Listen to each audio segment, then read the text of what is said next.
La dernière chose que j'ai reçue de Kingsley pour me souvenir de mon petit trésor. C'était ses cheveux, et j'ai pris ses cheveux, il le dit. Je craque parce que c'est tout ce qu'il me reste de mon bébé.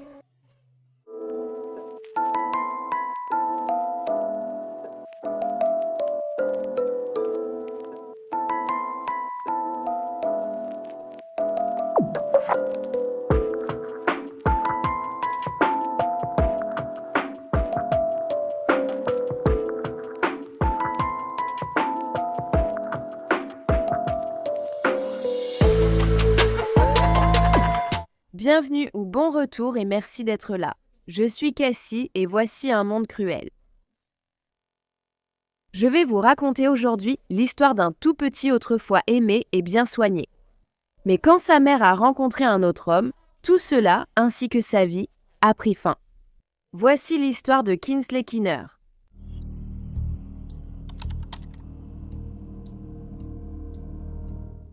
Kingsley Raylan Kinner est né à Middleton, dans l'Ohio, le 2 octobre 2013 de son père Scott Senf et de sa mère Rebecca Kinner. Kingsley était une fillette pétillante et extravertie, un vrai bonheur à côtoyer. On savait qu'elle était un peu garçon manqué et elle adorait aussi être dehors, monter à cheval et faire du quad. Kingsley adorait Minnie Mouse, sortir au restaurant, apprendre la langue des signes et les chiens, quelque temps après sa naissance. Ses parents se sont séparés à partir de ce moment-là. Sa mère, Rebecca, avait la garde exclusive d'elle, mais son père, Scott, restait très présent dans sa vie. On disait que c'était un super papa qui passait autant de temps que possible avec sa fille au début, et Rebecca était aussi considérée comme une excellente mère pour Kingsley. Elles étaient inséparables et tout faisaient ensemble. Rebecca et Kingsley se blottissaient souvent le soir sur le canapé et chantaient ensemble. Puis, juste avant que Kingsley n'ait 2 ans, en août 2015, Rebecca, âgée de 23 ans, a rencontré Bradley Young, âgé de 26 ans sur Facebook. Il n'a pas fallu longtemps avant qu'ils ne commencent à sortir ensemble, et bientôt Bradley a insisté pour que Rebecca et Kingsley emménagent avec lui. D'après Rebecca, Bradley adorait Kingsley au début. Il jouait toujours avec elle, lui apprenait de nouvelles choses et lui achetait des cadeaux. Mais un mois après le début de leur relation, des signaux d'alerte sont apparus. Bradley a commencé à dire à Rebecca qu'il ne savait pas avec qui elle traînait ni où elle se trouvait et que cela ne lui plaisait pas. Chaque fois que Rebecca sortait, Bradley l'appelait plusieurs fois pour demander quand elle rentrerait. Parce qu'il savait où elle allait et il savait exactement combien de temps le trajet était censé lui prendre. Un soir, lors d'un feu de camp, la situation a empiré. Bradley a suivi Rebecca alors qu'elle allait aux toilettes. Il a passé son bras autour de son cou, tenant un couteau de poche contre son ventre. Il lui a demandé « Que ferais-tu si je te poignardais ?» Puis il a ri. Rebecca était enceinte au moment de cet incident de l'enfant de son ex et elle n'a pas du tout trouvé ce que Bradley a fait drôle. Mais il s'est rapidement excusé et a affirmé que ce n'était qu'une blague. Et il a aussi dit à Rebecca, je cite, de ne pas être si sérieuse. Quelques mois plus tard, Bradley a pris les clés de Rebecca et a commencé à lui interdire de sortir, sauf pour l'épicerie ou acheter des cigarettes. Il a aussi commencé à prendre lentement le contrôle de Kingsley. Bradley n'autorisait pas Rebecca à choisir les vêtements de sa fille et il ne lui permettait pas non plus de la discipliner. Selon lui, ce comportement était simplement dû au fait qu'il aimait tellement Kingsley et qu'il voulait avoir une petite fille à lui, donc il essayait juste d'aider. Bien sûr, le comportement de Bradley n'a fait qu'empirer à partir de là. Bientôt, Rebecca a commencé à remarquer qu'il disciplinait Kingsley en lui baissant la couche et en la frappant sur les fesses. Une fois, il l'a aussi frappée sur la lèvre. Rebecca a dit qu'il la frappait chaque fois qu'il avait l'impression que la petite lui répondait ou quand elle pleurait. Mais la mère a insisté sur le fait qu'au début, ce n'était jamais fort. Rebecca expliquera plus tard avoir dit à son petit ami que Kingsley n'était qu'un bébé incapable de distinguer le bien du mal et qu'elle lui avait demandé d'être moins dure avec elle. Mais Bradley n'aimait pas ça. Il a dit à Rebecca qu'il punissait simplement la petite fille de la même manière que son père l'avait fait avec lui. Il affirmait que cela lui avait appris à respecter les gens et oh mon Dieu, je déteste absolument quand les gens utilisent cette excuse. J'ai été frappée enfant et cela m'a appris à être meilleure, donc je ferai pareil avec mes enfants. Pendant ce temps, c'est une personne absolument horrible qui ne voit pas la réalité des choses. Donc, chaque fois que Rebecca se fâchait contre Bradley à propos de la façon dont il traitait Kingsley, il entrait dans une rage folle. Il attrapait Rebecca par la gorge et la jetait sur le lit, lui disant qu'elle devait simplement passer à autre chose. En octobre 2015, Kingsley s'est réveillé en pleurs au milieu de la nuit après un cauchemar. Bradley a été encore plus violent avec elle cette fois. Il est entré dans sa chambre, l'a prise dans ses bras, l'a soulevée au-dessus de sa tête et a commencé à la secouer d'avant en arrière. Puis il lui a dit d'arrêter d'être une sale pleurnicheuse. Cela s'est reproduit à plusieurs reprises, mais Rebecca n'est jamais intervenue. Une fois, après que Kingsley ait passé la journée avec Bradley, Rebecca est rentrée à la maison et a remarqué une bosse sur le front de sa fille. Il y avait aussi de petits points rouges partout sur son cou, et Bradley a affirmé que c'était parce qu'ils étaient des délinquants. Bender plus tôt, Rebecca le croyait maintenant. Chaque fois que Rebecca et Kingsley rendaient visite aux grands-parents de Rebecca, la mère avait toujours une excuse pour les blessures de la petite fille. Elle disait qu'elle était tombée du canapé ou qu'elle s'était cognée la tête dans la baignoire. Le 1er décembre, Rebecca a remarqué une grosse tache rouge près de la tempe de Kingsley lorsqu'elle a demandé à Bradley à ce sujet. Il a dit qu'il avait baigné la petite fille pendant son absence. En lavant les cheveux de Kingsley, elle a paniqué, a sauté et s'est cogné la tête contre le robinet. Rebecca l'a cru. Puis le lendemain, le 2 décembre vers 6 h du matin, Rebecca a appelé le 911. Elle a dit à l'opérateur que sa fille perdait et reprenait connaissance. Elle a dit que Kingsley était allé se coucher la veille au soir, mais qu'elle s'était réveillée en hurlant à plein poumon. Quand elle et Bradley sont allés voir la fillette de 2 ans, elle perdait déjà connaissance par moments et avait du mal à respirer. Ma fille arrive et maintenant l'appelle. À quelle adresse êtes-vous? Quoi? Vous êtes à Madison Township? Votre nom est Rebecca Kinner? Très bien, restons calmes. Avez-vous besoin d'être à côté d'elle pour moi? Êtes-vous avec elle? Moi? Oui? D'accord, racontez ce qui s'est passé. L'avez-vous trouvée comme ça? Oui, elle est allée se coucher et elle s'est réveillée en hurlant 2 fois et maintenant nous n'arrivons plus à la réveiller. Quel âge a-t-elle? 2 ans? Oui, 2 ans. Oui, d'accord. Donc, est-ce qu'elle est consciente en ce moment ou est-ce qu'elle... Inconsciente en ce moment? D'accord. Est-ce qu'elle respire? Par intermittence? D'accord, continuons. Elle ne respire pas normalement? Non, elle ne respire pas. La standardiste a tenté de guider la mère pour la réanimation, mais Rebecca paniquait car les lèvres de Kingsley devenaient bleues. Bradley a donc pris le relais, jusqu'à l'arrivée des premiers secours sur les lieux. À un moment, le colocataire de Bradley crie pendant l'appel. « Qu'est-ce que tu as fait, Brad ?» Les secours sont arrivés à la maison, située dans le pâté de maison 3400 de la rue Radaburg, et ils ont trouvé Kingsley, 2 ans, inconsciente. Elle avait été emmenée à l'Atrium Medical Center de Middleton, où le personnel médical a signalé aux autorités des ecchymoses sous le menton, vers la gorge, et plusieurs contusions à la tête, compatibles avec la commotion cérébrale. La fillette a été transférée au Cincinnati Children's Hospital Medical Center et placée sous assistance respiratoire. Un scanner a révélé que Kingsley avait une hémorragie cérébrale, et il a été déterminé qu'elle n'avait aucune activité cérébrale en raison de la gravité de ses blessures. Kingsley est décédée le lendemain, le 3 décembre 2015, et sa famille a choisi qu'elle devienne donneuse d'organes. Le père de Kingsley, Scott, a annoncé la mort de sa fille. Sur Facebook, il a écrit « Joue autant que tu veux au paradis. Papa sera bientôt là. Nous jouerons tous les jours. Aimez-vous comme nous le faisons maintenant et montrez au monde que c'est toujours toi et moi jusqu'à la fin. Je t'aime tellement, mon bébé. Repose en paix, mon bel ange. » Il a aussi écrit « Je promets que je leur ferai payer ça. » Dans une autre publication, Scott a mis une photo de Bradley et il a dit « Ce type qui a utilisé ma fille comme un sac de frappe. J'espère qu'il aura ce qu'il mérite. » Le verdict aujourd'hui. Parmi les moments inestimables, ce sourire précieux. Je donnerais n'importe quelle somme d'argent, je me donnerais moi-même, je donnerais tout ce qu'il voudrait pour les avoir. Laissez ma fille passer, car ce que je préfère d'elle, c'est quand elle a dit « Je t'aime, papa ». C'était simple. Papa, je t'aime, papa, je meurs, papa, se mourir, mourir, papa, c'était mon mot. Quand Kingsley Kinner est arrivée à l'hôpital pour enfants, elle ne respirait plus. Jeudi soir, elle s'est éteinte paisiblement. Aussi, la fille la plus douce que vous rencontrerez de toute votre vie. Absolument la petite fille la plus douce. Si elle connaissait votre nom, elle vous aimait. Ma fille unique, indispensable à ma vie. Je l'ai perdu, mais cela m'a montré que lorsqu'il arrive quelque chose de mauvais, tout le monde peut se rassembler. Rebecca et Bradley donneraient aux autorités plusieurs versions différentes de la façon dont Kingsley avait subi ses blessures. Ces versions allèrent de la fillette de 2 ans qui serait tombée d'une chaise. Elle a fait des cauchemars, s'est réveillée et est devenue molle. Elle avait eu un accident de voiture quelques semaines auparavant et elle s'était cognée la tête contre le robinet de la baignoire. Une enquête approfondie a montré qu'après leurs premiers entretiens avec les détectives, Rebecca et Bradley s'étaient immédiatement envoyés des textos, selon Bradley. Ils vont essayer de nous faire passer pour de mauvais parents, chérie. Je ne sais pas non plus comment ils ont obtenu 3 versions différentes. Chuck, leur colocataire, n'a jamais rien dit. C'est stupide. Bradley a continué en envoyant un message « Je t'aime et reste forte ». Nous serons bientôt avec elle, ce à quoi Rebecca a répondu « Je sais chérie, je t'aime aussi ».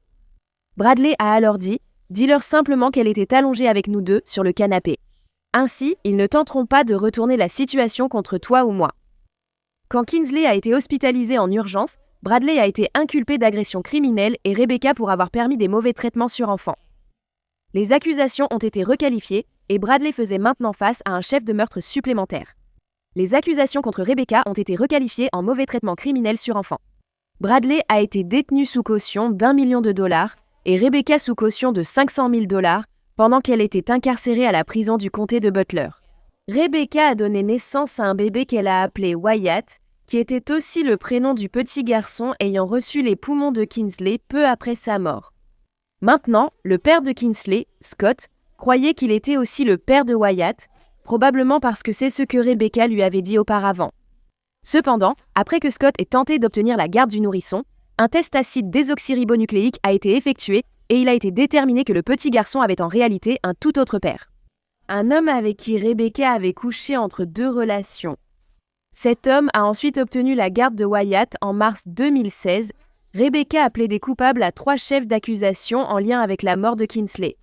Homicide involontaire, avoir permis la maltraitance d'enfants et mise en danger d'enfants. En mai de cette année-là, elle a été condamnée à 11 ans de prison, même si elle risquait jusqu'à 25 ans. De nombreux membres de la famille de Rebecca ont demandé la clémence, assurant que la mère n'aurait jamais fait de mal à Kingsley.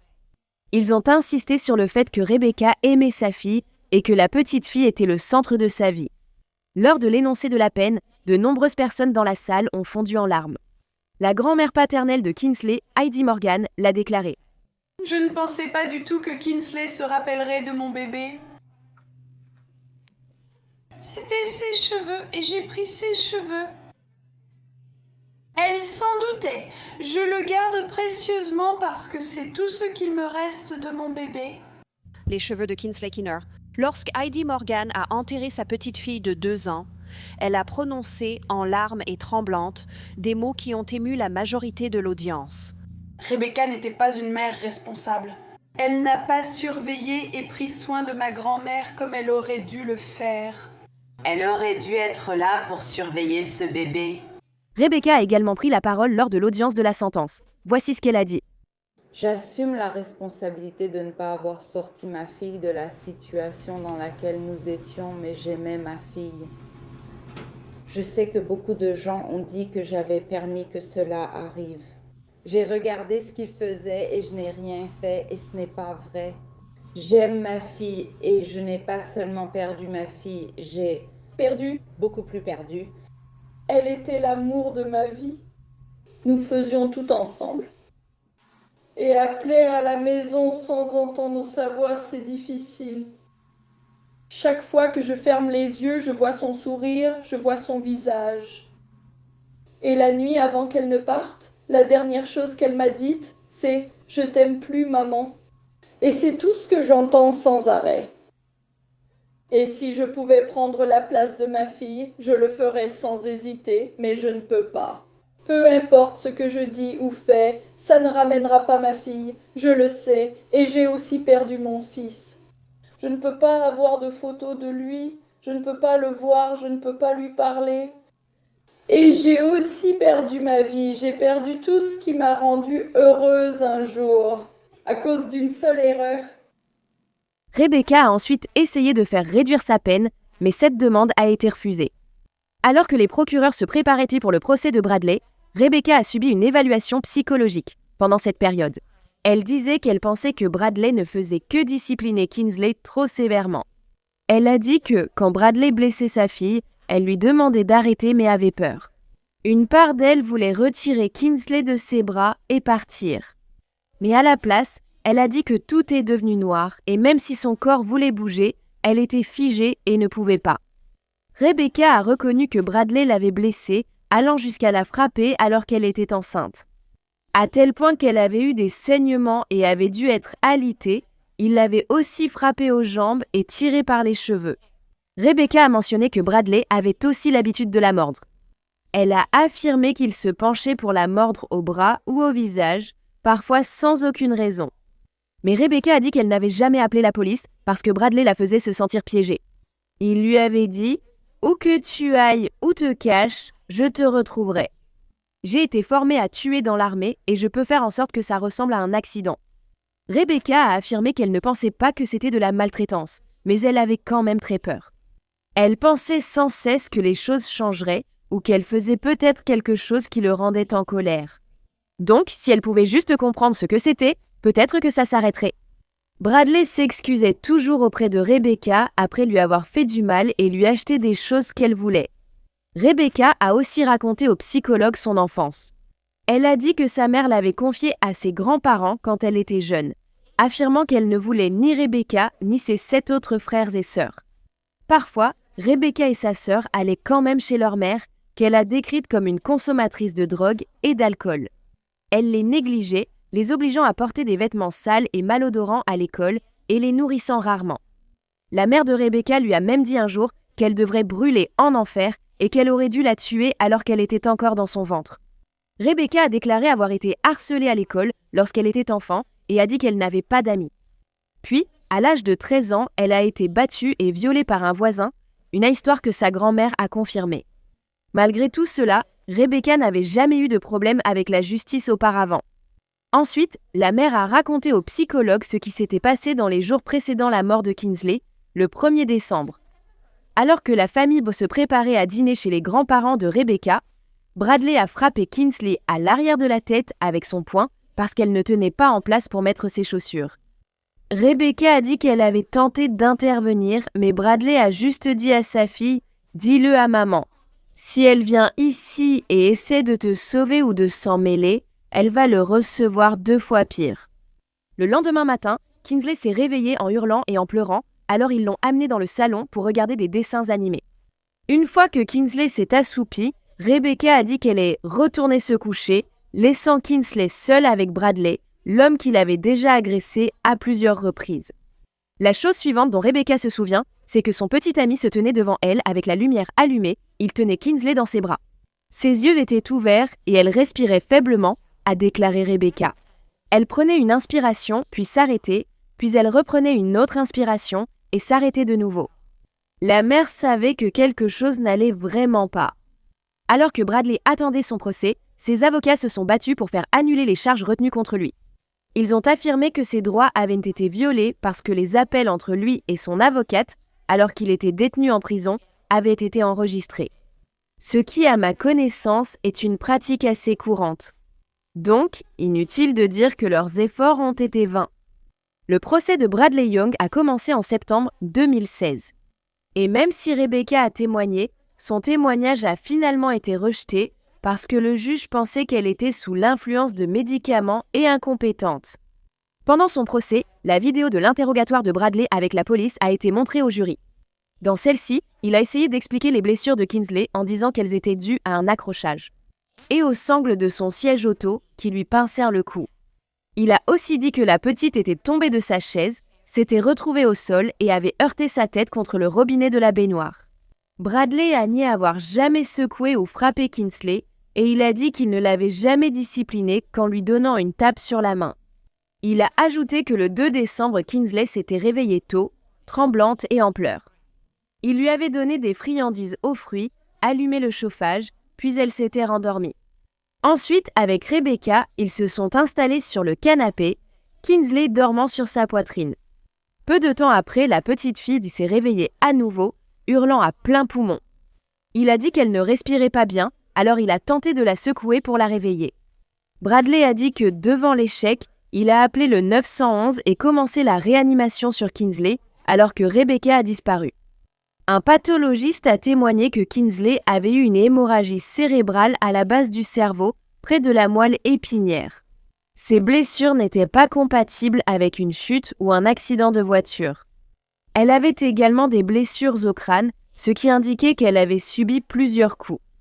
On aurait dit qu'elle avait reçu plusieurs coups de poing à la tête et au corps. Kinsley a également subi des hémorragies au niveau de la rétine, ce qui signifie qu'elle n'aurait plus pu voir après avoir été blessée. Selon le pathologiste, Kinsley avait été secouée très violemment avant sa mort. La cause de sa mort était le gonflement de son tronc cérébral, au point que cela a arrêté son cœur. Le jury a également vu des messages textes entre Bradley et Rebecca où ils parlent de donner des claques à Kinsley et de lui taper les fesses nues comme punition. À la fin du procès, Bradley a été reconnu coupable de meurtre, d'homicide involontaire et de mise en danger d'enfant. Il a ensuite été condamné à la prison à vie avec une peine minimale de 15 ans avant d'être éligible à une libération conditionnelle. Après le verdict, Bradley Young s'est présenté devant le juge Keith Spaeth. Ses avocats affirment qu'il n'a eu de soucis judiciaires qu'en conduisant avec un permis suspendu. Quand le juge a demandé à Young s'il voulait se défendre, il aurait pu présenter des excuses. Il n'a rien dit aux familles de Kinsley Kinner. À la sortie du tribunal, les deux familles de Kinsley Kinner ont jugé le verdict juste et comptent se reconstruire. J'espère qu'il entendra ces cris dans sa tête, s'il en a une, pour le reste de sa vie. Et qu'il voit son beau visage pour le reste de sa vie. Ce qu'il lui a fait, il le mérite, il mérite tout ce qui lui arrive. C'est un homme mauvais et c'est un meurtrier. Kinsley est enfin libre. Elle vole maintenant au paradis et je sais que je le dis souvent, mais elle est complètement libre. Elle est vraiment là-haut. Brad est là où il doit être.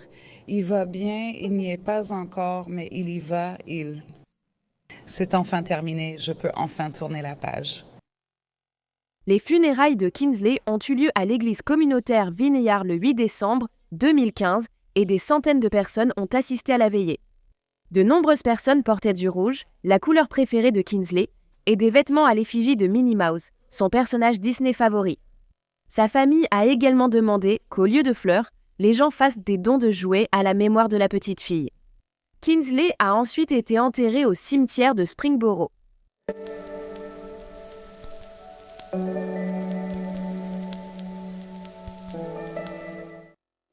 Si vous aimez les histoires criminelles et que vous voulez les entendre racontées par moi, n'oubliez pas d'appuyer sur le bouton s'abonner ci-dessous et d'activer les notifications également. Ainsi, vous saurez quand je publie une nouvelle vidéo, au moins 2 fois par semaine. Merci d'avoir regardé Un Monde Maléfique aujourd'hui. À la prochaine, prenez soin de vous, au revoir. Merci à tous les mécènes d'Un Monde Maléfique. Découvrez encore plus de contenu d'Un Monde Maléfique sur patreon.com/awickedworld ou via l'application Patreon. Vous aurez accès à des vidéos exclusives chaque mois et bien plus encore. Tout soutien aide vraiment à s'assurer que les victimes ne soient jamais oubliées et à mettre en lumière les failles de la société liées à chaque affaire. Avez-vous une idée d'histoire à me proposer ? Si c'est le cas, envoyez-moi un email à awickedworldtruecrime@gmail.com.